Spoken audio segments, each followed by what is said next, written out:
Hi class, in this video I'm going to cover how to set up a DHCP relay agent. This was part of the last class, but I didn't really have the network infrastructure in place to demonstrate this lab. I knew that we would have multiple subnets and multiple routers in this lab, so I delayed doing the last class so I can do it in this class. So the first thing I'm going to do is configure my DHCP server. I looked on my network map and I can see that my DHCP server should be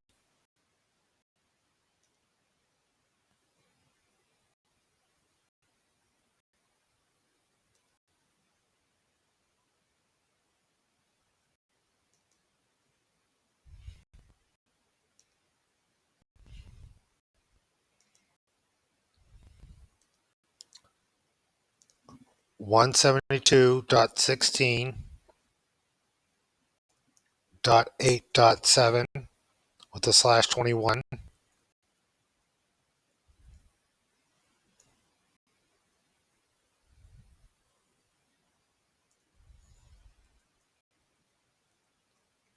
My gateway for this subnet is 8.1. My two DCs would be 8.2 and 8.3. These are the domain controllers on the east side of my network, and they also are DNS servers. So again, my IP is 172.16.8.7 slash 21 for the subnet mask. 8.1 is my gateway. 8.2 is my first DNS server. 8.3 is my second DNS server. That's DC3 and DC4.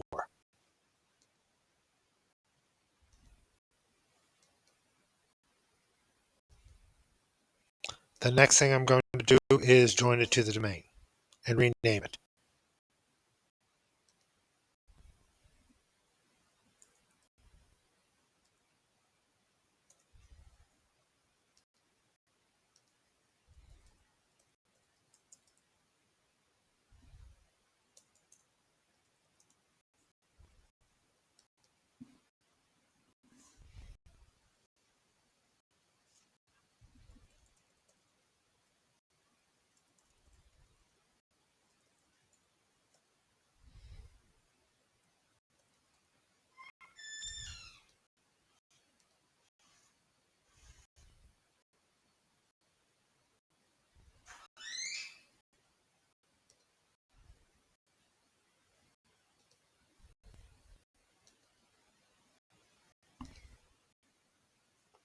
And to demonstrate this test, I'm just going to boot up WW1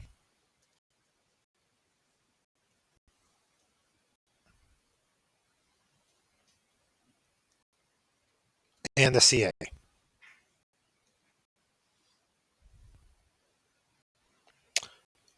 Just to let you know what I did before I started recording was I booted up all my machines, including my DHCP.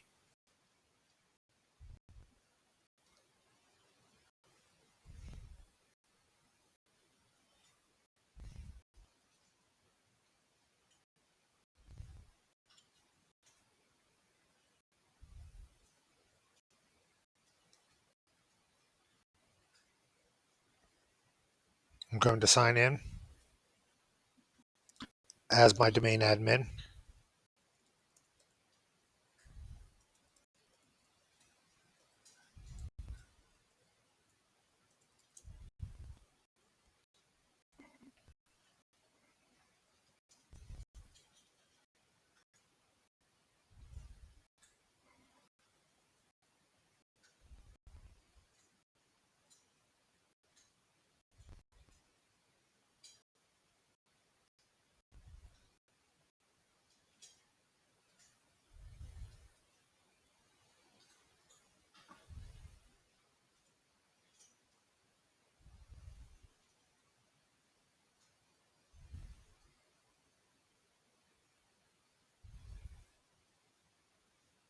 I'm going to pause the video while this is signing in.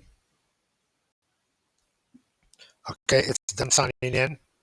So I'm going to go to Manage, Add Roles and Features.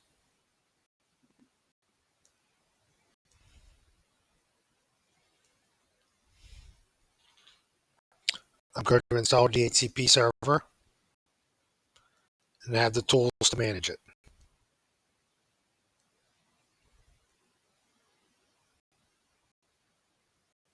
And restart if necessary. Again, I'm going to pause while it's installing.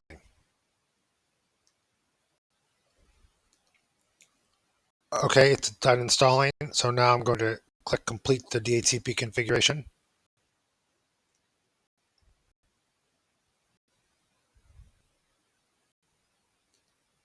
I'm going to jump to another machine and jump back.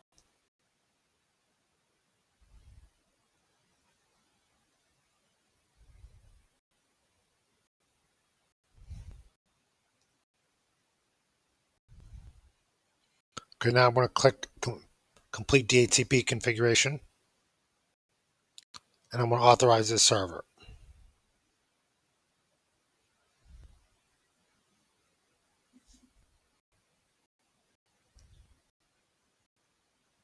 Sorry, I touched my screen.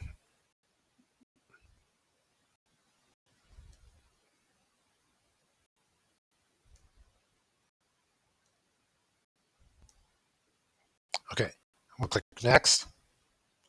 I'm going to create two groups, one for DHCP users and one for DHCP administrators.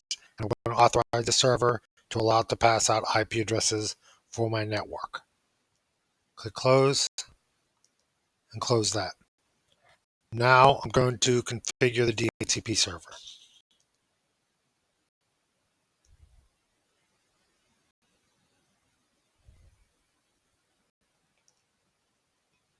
I have two networks that I want to pass out IP addresses for.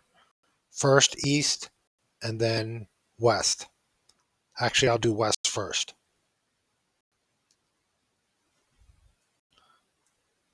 There's my West site. It has an IP address of 0.0/21 for the subnet mask. That's just the description. The first range of IP that I'm going to pass out is 0.1 through 172.16.7.254. 254. And my subnet mask is /21.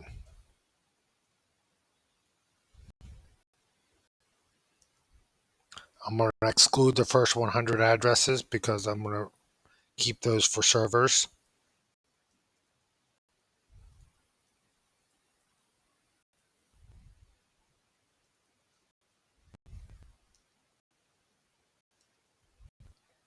I'm going to give the client the IP address for 8 days. I'm going to configure the DNS and the router right now. This is my router for the west side. And these are the two DNS servers I want to use for the west. No. For the west side, I don't want to use these. So I'm going to remove them. I want to use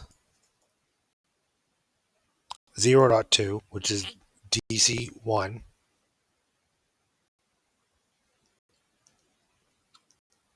And 0.3,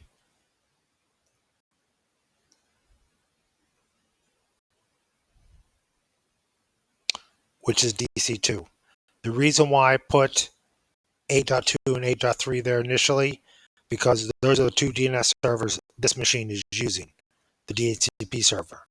But those aren't appropriate DNS servers for the west side. I want to use two DNS servers on the west side for west side clients. We don't have a Win server. I'm going to activate the scope now and finish.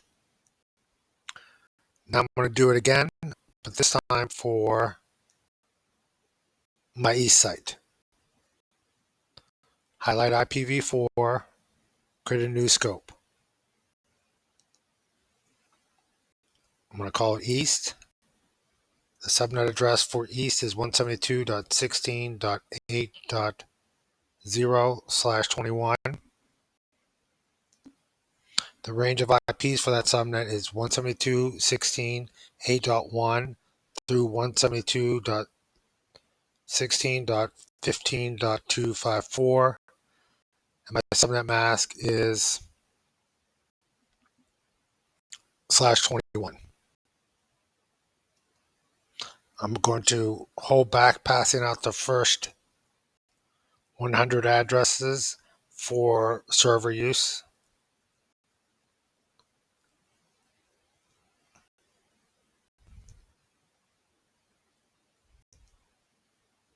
For 8 days, and I'm going to configure the additional options.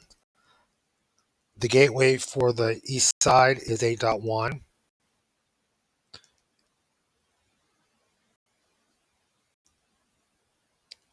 Sorry.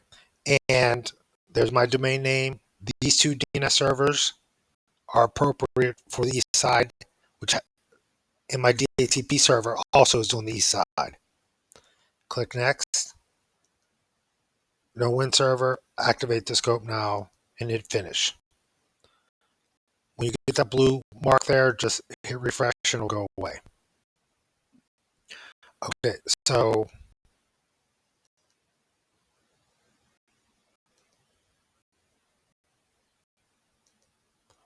I can see everything is set right for my two subnets. So now I'm going to go to www.1. Right now, this isn't joined to the domain. I don't have a static IP. So this should get a dynamic IP from the DHCP server.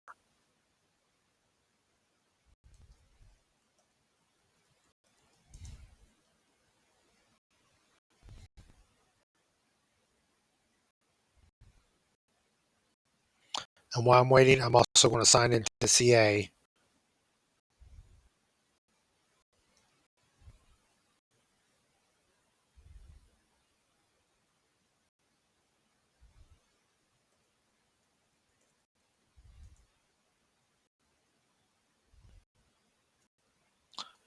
So I'm using www.1 and CA because neither of those are configured. www.1 is on the east side, the CA is on the west side.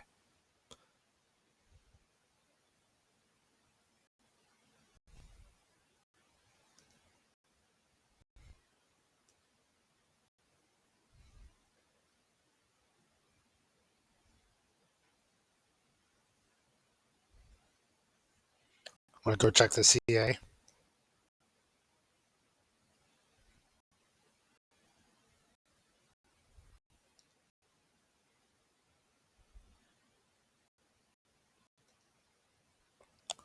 While that's loading up, I'm going to go back to www.1.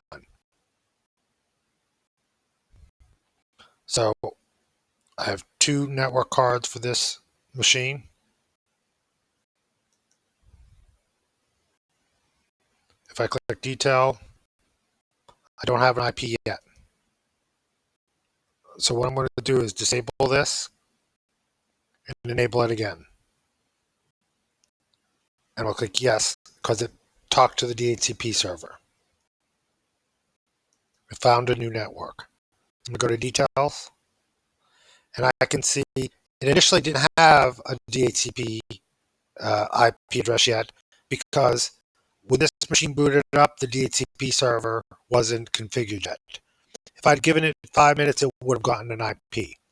But I can see I have an IP address that's appropriate. I'm on the DHCP server that's appropriate for the subnet. I go to IP address leases. I can see that I get a lease that's appropriate for this subnet for www.1. And if you look at the address, you can see it's 8.101, 21-bit subnet mask, has the right gateway, it has two DNS servers, and it got the IP from 8.7. So what happened is this machine did a broadcast saying, I need an IP address. And this DHCP server heard that broadcast and responded with an offer. The client saw that offer, liked the IP address, then responded to the DHCP server with a request requesting that IP address. And then the DHCP server sent back an acknowledgement saying, I acknowledge that that's a good address for you and I give it to you. Now, when the CA does the same thing, the problem is it's not going to get an IP address because when you do broadcast traffic, it's limited to your subnet, meaning this router, NAT2, that segregates this subnet from the other subnet, the West subnet or the WAN subnet, it's not going to forward any broadcast request over to the other side. So what we want to do is we need to convert that broadcast address to unicast traffic for the West side. So when this CA over here, which is a DHCP client, when it did a broadcast, the DHCP server, I'm going to pause the video for 1 second. Sorry. When this CA, which is a DHCP client, does a broadcast, it hits NAT1, and NAT1 doesn't send it over to the DHCP server. So when this is doing a request for an IP address, the DHCP server is never given the opportunity to hear it. So what we're going to do is we're going to configure something called a DHCP relay agent. It can be installed on any machine in this network. And it's going to use routing and remote access. I'm going to use NAT1 because I already have routing remote access installed on this machine. So basically, that relay agent is going to hear that request, which is a broadcast request, and then it's going to convert that to unicast traffic and send it directly to the DHCP server. Not only will it send the request, it's also going to send the IP where it heard the request. And this NAT router has an IP of 172.16.0.1, which is on the west side. It also has one on the WAN. It also has the interface on the WAN subnet, but that's not where it heard the request. It's going to hear the request on the 0.0 subnet. So it's also going to send that IP to the DHCP server. So the DHCP server is going to look at that IP address, determine that's in the West subnet, then give an IP address from the West subnet. If we were using Cisco terminology, this is called an IP helper. Microsoft calls it a DHCP relay. They both do the same thing. They listen for that broadcast traffic and send it to the DHCP server as unicast traffic. So I'm going to go over to NAT1. I've already signed in. So now I'm going to go to Tools, Routing and Remote Access.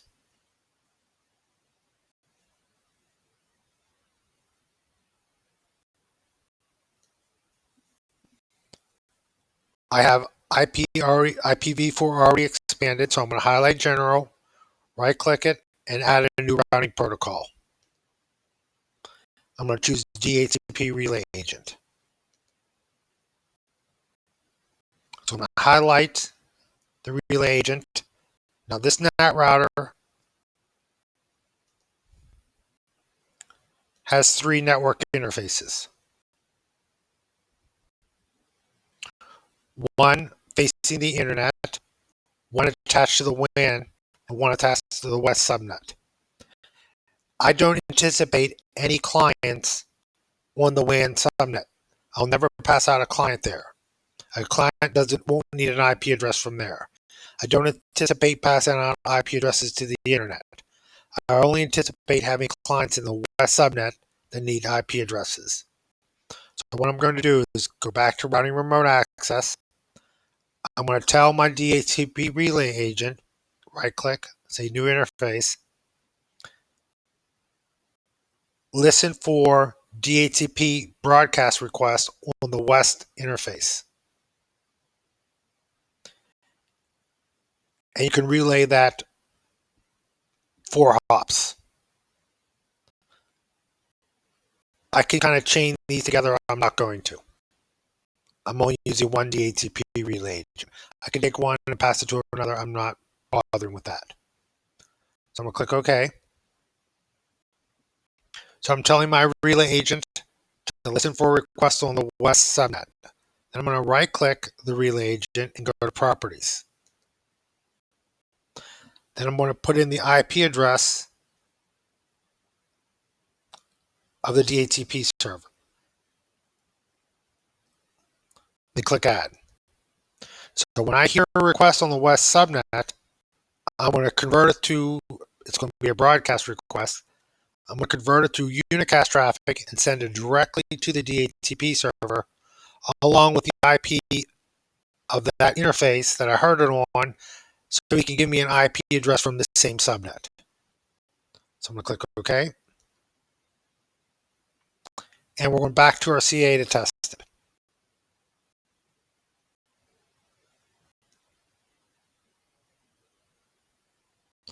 I'm going to disable it and re-enable it.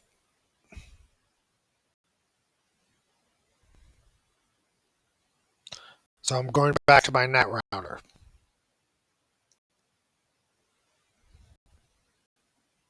And if I hit refresh, I can see that I received 6 requests and got 2 replies. So I'm going back to my CA. Click yes, it gets an IP address. It's found a new network, so I want to relax the firewall. Click details, and I can see that I have an IP address that's appropriate for the west subnet. If I didn't want to use the graphic utility,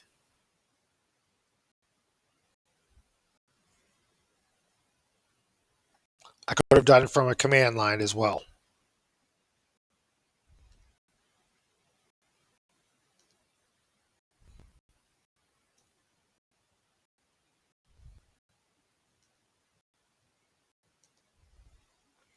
I could have done ipconfig,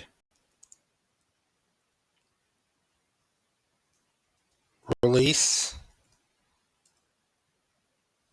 then ipconfig, renew. That will release any IP address that I currently have, and renew will recontact the DHCP server and get a new IP address.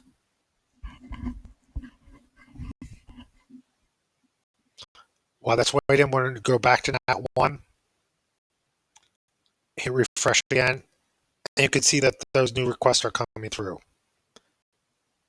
So I'm going to go back to the CA. There's the IP address that I got from the DHCP server. Again, it is appropriate. If I do an ipconfig all, I can see all the settings.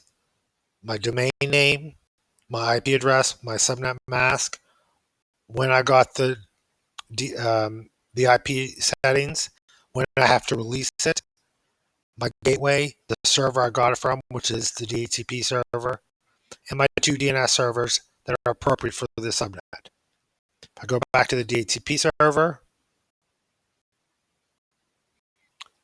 and I go to the west scope, I can see there's the IP that I've assigned to that client.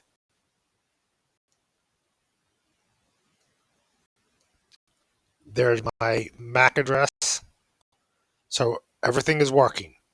Okay, class, that's it for this lab. We really only have one lab left, which is setting up the certificate server. I'm going to use the web servers as examples to show you how certificates work. If I didn't set up web servers, the certificates kind of happen in the background, and you really wouldn't be given a good example of how the certificates work. So WW1 and WW2 will just be used for demonstration purposes when I set up the CA. So our next lab, we're going to be setting up our CA, but before we do that, we're going to set up the 2 web servers And also as a review, I'm just going to use NLB to create an NLB cluster.